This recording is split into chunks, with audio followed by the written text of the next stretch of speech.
So in this video, I'm going to be talking about how I'm going to be taking my first steps into painting up my new army for A Song of Ice and Fire, starting with today's models, the Bolton Flayed-men. So recently I took interest in the miniatures game A Song of Ice and Fire. Now, I'll be real with you, my knowledge of the lore is, let's just call it supplemental. It comes mostly from my partner Salty Ragevin, who is a big fan of the books. I was drawn in by the amazing miniatures that C1 is putting out. At first, I was totally sold on the Lannisters. I mean, come on, the lion aesthetic of the house, the idea of Sir Gregor Killigane, who is essentially just a space marine walking amongst normal men. What's not to love? And then I saw the Brotherhood Without Banners. They have the flaming swords on Beric Dondarrion. The whole noble rogue militia vibe immediately reminded me of the Militaris Sans Frontieres from Metal Gear Solid. I was very close to actually buying them, but then my partner said, take a look at the Boltons. And I had a revelation. I hadn't even seriously taken a look at them. So I did. And oh boy, look at this. Just look at the edgy gothic aesthetic. The clear, unmistakable, we're the bad guys vibe. It's got over the top in the best way possible without ruining the sort of low fantasy aesthetic they have going here. It's not evil, it's style. It's kind of an army that makes a statement on the tabletop. I look at these flayed men especially, and I just had to have it. Like, the decision was made instantly. So I had decided to pick up the starter set. Now, this is a bit of a story about the starter set, but if you want to skip to the painting, you can go here. So I had originally ordered a starter set from Amazon. I live in the Philippines, and Amazon usually does free shipping for select items if you purchase anything above $50. And the starter set at the time was only $75, I think, and it was perfect for me because it was a lot cheaper than the local game stores here. So I ordered it, and it got to the Philippines without any issues. And then suddenly, that's when the problem struck. So at the moment it got to the Philippines, it's handed over directly to a third-party courier. Now, I won't say the company's name in this video, but it was such a disaster. The courier kept stalling for a good 2 weeks. The parcel would be going back and forth from the closest sorting center where they would assign riders to have it delivered to the addresses. So it would just be back and forth from being in that sorting center, then on the way.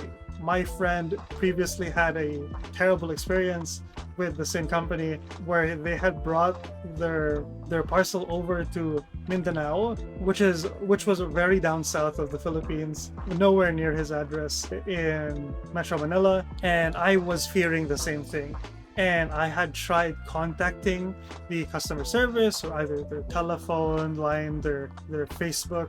I had tried emailing, and unfortunately I never got a response from an actual human being. They were always automated responses, and that sort of doubled down on the anxiety I had for my starter set being sort of like stolen or like shipped off somewhere else that it wasn't supposed to be. Finally, after the second week, Amazon's ETA for the delivery had passed. So I had contacted Amazon instead of the couriers and asked for just a refund, since I had seen this one hell of a deal for a Bolton lot on Facebook Marketplace. So I had asked for a refund, they said yes, and I had bought the House Bolton lot the very same day. Very nice person on Facebook Marketplace. And suddenly, the day after, my parcel was declared delivered. I had got no correspondence from a courier, and I was out during the day, and it was left on my front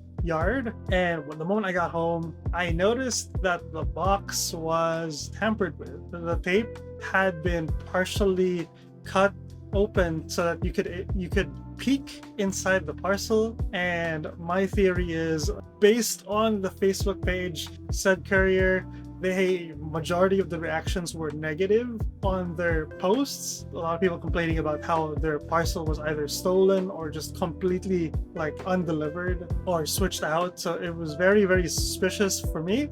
And I checked the box, I had opened it, I took a video, and thankfully the starter set was unharmed. I don't think the person checking the inside of the parcel thought it was of any value. So thankfully it was delivered. But now comes another dilemma. I now have the Bolton lot, and as well as a redundant starter set, because the Bolton lot had originally came with a starter set. So now I'm deciding whether or not I should be selling the starter set or just keeping it, since I might need it, but very unlikely. Now, speaking of the Bolton lot, I'll be showing that in another video, but one of the models that came in with the Bolton lot that really sold it to me was the Bolton Flayed-men. It came with 2 sets of Bolton Flayed-men. So I have 8 models, their corresponding cards and trays, and I was very happy to just pick this up for very, very cheap. And this is what the model that sold the army for me, so I immediately painted it before I could even record the entire lot. So this is that video. So speaking of painting, the models came pre-painted for most of them, and these ones in particular were painted fairly well, definitely ready for the tabletop. But I wanted to sort of do my own paint job with them, so I'll be hitting them with a clean slate. First step, we're moving on to the painting now. I'm going to be hitting them with a solid black primer from Hyro Paint. So this is key. We need to make sure that every single detail is covered, so our new colors have something to grip onto. I'm doing 2 full passes on each model just to absolutely make sure that none of the old paint escapes my watch. Now, you might be wondering why I didn't just paint over it instead of having the primer come in. I'm not quite sure how long these models have sit and how much dust has come onto these models. It doesn't seem like there's any, but I just wanted to make sure, so I didn't know if the paint would stick to the current acrylic, so hence the primer. And then after the primer, moving on with the light zenithal highlight, I'm going to be using a zenithal highlight to sort of roadmap the highlights and shadows of the model with the Arcus Hobby white ink. We're not painting in the white, we're just trying to sketch out where the light naturally falls. This is going to be our secret weapon for the next steps, helping us decide where to place our highlights and shadows. So moving on to the colors, I wanted to sort of target the largest areas first. So that being the cloaks, the horse tapestry, and the shields. So with a hull red, which is sort of a brownish red, I'm going to be starting from darker to light. I paint the cloaks and the tapestry first, making sure to grab every nook and cranny. Next, with a burnt red, which is a sort of like a richer, darker red, but not very brown compared to the hull red, we can immediately build up some volume. See how like the color shifts from this dark brownish red to this deep red in the lighter areas. It's starting to feel a little bit more tangible. I'm doing the same with the horse tapestry and the shields to tie everything together. Just to say, it's also to make sure that the red isn't super monotonous. Now that I have majority of the larger areas painted in, I can sort of start to see the vision, and we're gonna have to move on to the next bit, which is, I feel, the most challenging part, the armor. I want this armor to be black, but not completely black, and not using metallic paints either. I want it to be like non-metallic in a sense. So I've done some research. I've looked into Eons of Battle and how they do their Black Templars, and I'm sort of doing a similar method. So this is my sort of first attempt to try non-metallic metal, and I am excited to both see where my skills are currently at. I have a basic idea of the theory, but the execution is not quite there yet. So I first define the tone of the armor by using a power paint, which is sort of a contrast paint by Hyro, and I'm using Icy Blue, which is this really dark gray with a bluish tone, creating a cool reflective feel on the highlight. It doesn't destroy or completely cover the white zenithal, but it does tone it down so that it gives off a dark armor kind of color. Next is a acrylic rubber black by Hyro Paint. This is a very dark gray, but it reads as black on the model. I'm painting this on with all the major panels, carefully leaving those bluish dark recesses. The idea is to get most of the surface area covered, but not the darkest crevices. And instantly we have depth. We have a shape, that looks a little bit more interesting than flat black. Next, to push it further, I'm mixing the rubber black with this French blue and hitting it onto the edges, not completely covering the rubber black, just sort of like covering a smaller area where I think the light would hit a little harder than the rest of the surfaces. Like, I'm trying to mimic how light would catch on a hard polished edge, if that makes sense. Now, is it working? I think it's starting to. Now, next, we're gonna try to add a bit of life, a little bit of warmth to that cold blue. And I decided to use this crazy idea where I was like, what if I mix a little bit of this ice yellow, which is this light muted yellow color, with this French blue, and try to mimic some highlight, like how light catches on a polished edge. I think it's starting to like a little come together. Like that tiny bit of yellow really just makes it pop.